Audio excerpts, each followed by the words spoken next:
దేశం కోసం ప్రాణ త్యాగానికైనా సిద్ధం కావాలని, దేశ రక్షణకు ప్రథమ కర్తవ్యంగా ప్రతి ఒక్కరూ ముందుకు సాగాలని బీజేపీ సీనియర్ నాయకులు నాగూరావు నామాజీ అన్నారు. మనం సైతం దేశం కోసం సైనికులకు వందనం అనే ప్రత్యేక కార్యక్రమంతో నారాయణపేట జిల్లా కేంద్రంలో శుక్రవారం సాయంత్రం తిరంగా ర్యాలీని నిర్వహించారు. మెయిన్ చౌక్ నుంచి సత్యనారాయణ చౌరస్తా వరకు జాతీయ జెండాలు చేతబట్టి పెద్ద ఎత్తున ర్యాలీ నిర్వహించారు. పహల్గాం ఉగ్రదాడిని ఇండియన్ ఆర్మీ ఆపరేషన్ సింధూర్ పేరుతో ఉగ్ర స్థావరాలపై దాడులు చేసి భారతదేశ గొప్పతనాన్ని చాటి చెప్పిందన్నారు. ప్రధాని నరేంద్ర మోదీ దేశ రక్షణ ప్రథమ కర్తవ్యం, ఇండియన్ ఆర్మీకి స్వేచ్ఛ హక్కులు కల్పించారని, భారతదేశం వైపు కన్నెత్తి చూడాలంటేనే ఇతర దేశాలకు హడలెత్తించేలా చేశారన్నారు. పహల్గాం ఉగ్రవాదుల దాడుల్లో అమాయక యాత్రికులు మృతి చెందారని ఆవేదన వ్యక్తం చేశారు. ఎప్పటికైనా పీఓకే భారత్కే చెందుతుందన్నారు. జిల్లా బీజేపీ అధ్యక్షుడు సత్య యాదవ్, రతంగా పాండురెడ్డి, శ్రీనివాసులు, పి వినోద్, నందు నామాజీ, రఘురామయ్య గౌడ్ ఈ కార్యక్రమంలో అన్ని పార్టీల నాయకులు, కార్యకర్తలు పాల్గొన్నారు.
जय जवान जय किसान, जय जवान जय किसान, जय जय जय जय हिंदुस्तान खबरदार, पाकिस्तान है तैयार అని చెప్పి అప్పుడు అటల్ బిహారీ వాజ్పేయి గారి నాయకత్వంలో ఢిల్లీలో పాకిస్తాన్ ఖబర్దార్, హిందుస్థాన్ హై తయార్ అని చెప్పేసి అక్కడ బోర్డు పెట్టి మేము మీటింగ్ పోతే ఏమన్నారు తెలుసా? ఆమె బేనజీర్ భుట్టో చెప్పింది, ఎంతవరకైతే జమ్మూ కాశ్మీర్ మా దేశంలో కలుస్తలేదో ఆ రోజు వరకు బేనజీర్ భుట్టోకి నిద్ర పట్టదు అని చెప్పింది. ఆ యొక్క పాకిస్తాన్ ఖబర్దార్, హిందుస్థాన్ హై తయార్ దాంట్లో అటల్ బిహారీ వాజ్పేయి గారు ఏమన్నారు తెలుసా? బిడా, బేనజీర్ భుట్టో జమ్మూ కాశ్మీర్ నీ దేశంలో వచ్చే వరకు నీకు నిద్ర పట్టకుంటే ఈ భారతదేశ పౌరుడైనటువంటి అటల్ బిహారీ వాజ్పేయికి ఎంతవరకైతే పాకిస్తాన్ నా పటంలో కలదో ఆ రోజు వరకు నా గుండె ఆగదు అన్నాడు అటల్ బిహారీ వాజ్పేయి. అటువంటి దేశం ఇది. देशम चंदन है इस देश की माटी तपो भूमि हर ग्राम है हर बालाब देवी की महिमा बच्चा बच्चा राम है अन्नरू अरे పాకిస్తాన్ గుండెల్లారా నేను మనవి చేస్తున్నా భారతదేశాన్ని తడుచుకుంటే అంజనేయుని తలుచుకున్నట్ల దేశ వ్యక్తి ఏమన్నాడు మన యొక్క రాజ్నాథ్ సింగ్ మేము అంజనేయులు పనిచేసినామన్నా మేమేం చేయలేదు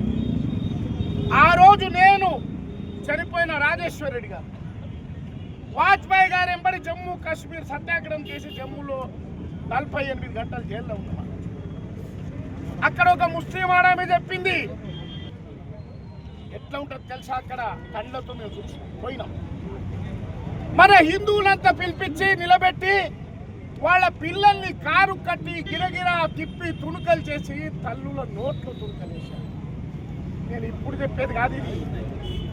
20 సంవత్సరాల కింది మాట చెప్తున్నా ఆవులని కోసి దోడా డిస్ట్రిక్ట్ ఆవులని కోసి దాని రక్తాన్ని తీసిపోయడం మన ఆడపడుచులు సోర పిల్లల యొక్క సండ్లని కోసి ఈ పిరికలు కొట్టినట్టుగా గోడలు కొట్టినటువంటి ఈ టెర్రరిస్టు కొడుకులు అంతం చేయాల్సిన అవసరం ఉందా లేదా అంతేకాదు సోదరులారా మన యొక్క కాశ్మీర్ పండితుల ఆడవాళ్ళు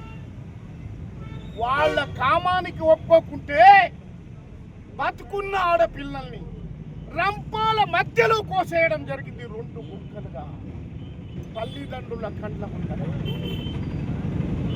నరేంద్ర మోదీ వచ్చిండు కాబట్టి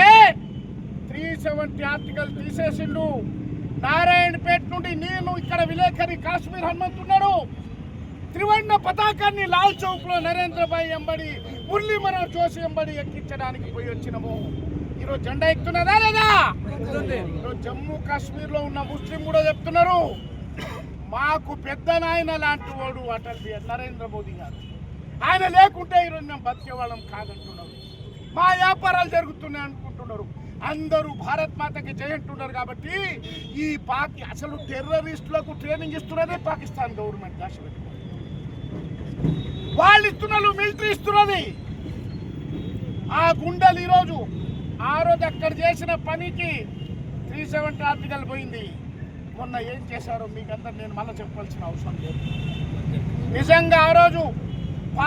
ఎవడైనా కూడా చైనా రష్యా అంతా కూడా భారత్ కు మద్దతు ఇచ్చిన విషయాన్ని మర్చిపోకూడదు కాబట్టి సోదరులారా ఎప్పుడైనా సరే భారత్ కు ఆపద వచ్చిందంటే ఎవరు అవునన్నా కాదన్నా ఆ రోజు నరేంద్ర మోడీ గారు ఈ రోజు నరేంద్ర మోడీ గారు ప్రధానమంత్రిగా ఉంటారు కాబట్టి ఈ రోజు గుండె మీద చేసి ప్రతి ఒక్క భారతీయుడు ఎదురుపోగలుగుతున్నాడనే విషయం తెలియజేసుకుంటున్నా ఈ రోజు వాళ్ళ మీద ప్రయోగించినటువంటి ఏ దేశంలో అడుక్కొచ్చిన క్షిపణులు కాదు ఏ దేశంలో కొనుక్కొచ్చిన క్షిపణులు కాదు మేడ్ ఇన్ ఇండియా అని ఆ రోజు మోడీ చెప్పి బ్రహ్మోస్ అని తయారు చేసి పాకిస్తాన్ మీద వదిలితే గజ గజ వణుకుతూ అడక తిన్నట్లుగా ఆ దేశకి ఈ దేశకి తిరుగుతున్న దేశం ఏదైనా ఉందంటే అది పాకిస్తాన్ దేశం ఈ రోజు ఇతర దేశస్తులు అందరూ వచ్చి నాకు కావాలి బ్రహ్మోస్ మీ వద్ద క్షిపణులు ఇంత మంచిగా తయారు చేసినా మాకు కావాలంటున్నారు ఈ రోజు ఇదంతా ఘనత ఎవరిది అంటే భారతీయులైన మనందరిది కాబట్టి సోదరులారా మన దేశానికి ముప్పు వచ్చినప్పుడు ప్రాంతం ఏదైనా సరే వ్యక్తులు ఏదైనా సరే సమస్యలు ఏవైనా సరే పార్టీలు ఏవైనా సరే ఏకతాటిపై ఇలాగే వచ్చి భారత్ కండగా ఉండాలి మరి మన నారాయణపేటలో ఒక ముప్పు ఉంది మీరు అందరూ గుర్తుపెట్టుకోవాలి భారతదేశం కాడ ముప్పు కాదు నారాయణపేటలో కూడా మీరందరూ ఖచ్చితంగా గుర్తిస్తే బంగ్లాదేశీయులు చాలా మంది నారాయణపేటలో ఉన్నారు ఎక్కడ ఉన్నారంటే మీరు గుర్తుపెట్టుకోవాలి సరాఫ్ బజార్లో వాళ్ళ నివాస స్థలం ఎక్కడున్నది 10 ఏళ్ల కింద 20 ఏళ్ల కింద చైనాల వ్యాపారం అని అవసరాల వ్యాపారం అని వచ్చి ఉండరు ఎవరంటే మీ పశ్చిమ బెంగాల్ అన్నారు కానీ వాళ్ళు పశ్చిమ బెంగాల్ కాదు మొన్ననే తెలిసింది మీరు కూడా 20-30 ఏళ్ల నుండి మన పక్కనే తిరుగుతుంటాడు అరే ఇన్నేళ్ల నుండి ఈయన ఉండడు కదా ఇక్కడనే ఉండడు కదా అనుకుంటారు అది పొరపాటు మనకి ఇక్కడ పుట్టని వ్యక్తులు ఇక్కడ లేని వ్యక్తులు 20-30 ఏళ్ల నుండి మన పక్కనే ఉన్న వ్యక్తులు మన బాంబు పెట్టిపోయే అవకాశాలు ఉన్నాయి కాబట్టి 20-30 ఏళ్ల నుండి ఎక్కడ వచ్చారో పశ్చిమ బెంగాల్ ఎక్కడ ఏంది అనేది మనమందరం కూడా కూర్చొని చర్చించి అవసరం అనుకుంటే పోలీస్ స్టేషన్లో కావచ్చు సంబంధిత అధికారులకు కూడా ఫిర్యాదు చేయలేదు 20 ఏళ్ల కింద నుండి వచ్చిండు ఈయన పశ్చిమ బెంగాల్ అంటాడు ఒకసారి చూసుకోండి అని పశ్చిమ బెంగాల్ అంటే ఎవరు రావట్లేదు మనం అంత దూరం బీహార్ అంటే ఊకంటాం పశ్చిమ బెంగాల్ అంటే ఊ అంటాం మీకు అందరూ తెలుసు ఆ పేర్లు ఏముంటాం అనేది ఆ పేర్ల వ్యక్తిని 1-2 సార్లు పరిశీలి చేసి మనం అందరం కూడా మన ప్రాంతాన్ని కూడా సురక్షితంగా ఉంచుకోవాలని కోరుకుంటున్నాం అందులో భాగంగానే నారాయణపేటలో కుల మతాలకు అతీతంగా పార్టీలకు అతీతంగా భారతీయులందరూ కూడా తిరంగ యాత్రకి పసిపిల్లల నుండి పండు ముసలి వరకు కూడా తరలి వచ్చిన భారతీయులందరూ కూడా పేరు పేరున హృదయపూర్వక నమస్కారాలు తెలియజేసుకుంటున్నాం. అలాగే ఈ యొక్క కార్యక్రమానికి పెద్దలు రాష్ట్ర నాయకులు నాగరావు నామాజీ అన్న గారు, రతన్ పాండే అన్న గారు, లక్ష్మీకాంత్ రెడ్డి అన్న గారు, శ్రీనివాస్ అన్న గారు, రవి అన్న గారు, సోమశేఖర్ గౌడ్ అన్నారు, మరి ఇతర చాలా పెద్దలు అందరూ కూడా పేరు పేరున ధన్యవాదాలు తెలియజేసుకుంటున్నాను. సోదరులారా, తీవ్రవాదులు పహల్గాంలో చేసినటువంటి తీవ్రమైన పరిణామము మరీ ఆ క్రూర మృగాలు నువ్వు హిందువా ముస్లిమా, నువ్వు హిందువా ముస్లిమా, హిందూ అయితే కాజు చంపడము, ముస్లిం అయితే వాళ్ళ ఖురాన్ ఇచ్చి చదవడము, అంటే అక్కడ కూడా డౌట్ ఉంది ఎవడని అంటాడని. కానీ ఆ కుక్కలు గుర్తుపెట్టుకోవాలి, హిందువులు ప్రాణాన్ని వదులుతారు తప్ప ప్రాణం కొరకి మతం మాది వేరేది కాదని చెప్పే స్థితిలో ఎవరు లేరన్న విషయాన్ని గుర్తుపెట్టుకోవాలి. ఆ రోజు హిందువులను గురిపెట్టి ఎప్పటికంటుండి కొందరు కోన నాయకులు నౌకిరుతులు వాదులు తీవ్రవాదానికి మతం లేదు అని ఈరోజు అక్కడ పాకిస్తాన్ కుక్కలు హిందువులపై ఎక్కుపెట్టి చంపి మా ఆడబిడ్డలు ఏడుస్తుంటే సతీసామగం చేసినటువంటి మా ఇండియాలో వాళ్ళు నా భర్త లేని జీవితం నాకు కూడా వద్దు దాన్ని కాల్చు అంటే ఆ మూర్ఖులు ఆ కుక్కలు పోయి మీ మోడీకి చెప్పుకో అంటారా? మోడీకి చెప్పుతే నిన్ను కాదురా నీ అమ్మ తాత జేజమ్మ ఉన్న పాకిస్తాన్ కూకితో కూడా లేపిన సందర్భాలు మర్చిపోకూడదు. గతంలో బాంబుల మీద ఏమైనా దాడులు జరిగితే, లుంబిని పార్కులో జరిగితే ఇక్కడ ఉన్నటువంటి నాయకులు పాకిస్తాన్ మీద దాడి చేయకుండా సీదా అమెరికా పోయి సాబ్ మేరకు